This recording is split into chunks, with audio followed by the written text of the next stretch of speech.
या यशाचं गमक काय? यशाचं गमक एवढंच आहे की सावंतवाडीच्या जनतेला विकास हवा आहे.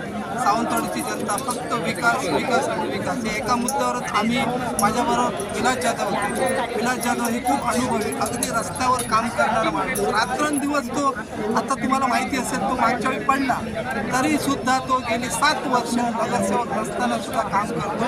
खरोखरच त्याने जे काम केलं त्याची पोचपावती मला पण मिळाली.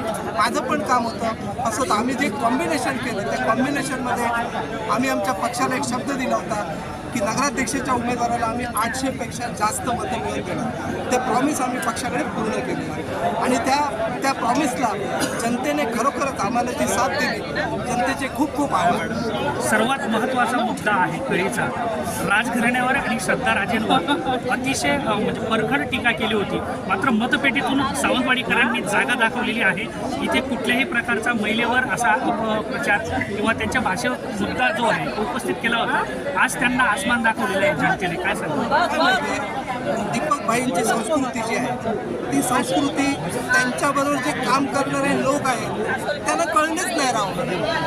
दीपक भाईंची संस्कृती काय आहे की सावंतवाडीला चांगले मुद्दे घ्या, शांत राहा, सुसंस्कृतपणा दाखवा. त्यांच्याचबरोबर राहिलेल्या माणसांनी काय सुसंस्कृतपणा दाखवला सावंतवाडीच्या जनतेने बघितलं. त्यामुळे असे अलिगेशन करून कोण कोणाला बदनाम करू शकत नाही. त्यांनी माझा परत त्यांना एक सल्ला आहे की त्या लोकांनी दीपक भाईंचे चांगले गुण घ्यावे जेणेकरून सावंतवाडीत भविष्यात आपल्याला चांगलं काम करता येईल. विकासाचा मुद्दा जो कळीचा आहे तो आहे इथलं आरोग्य.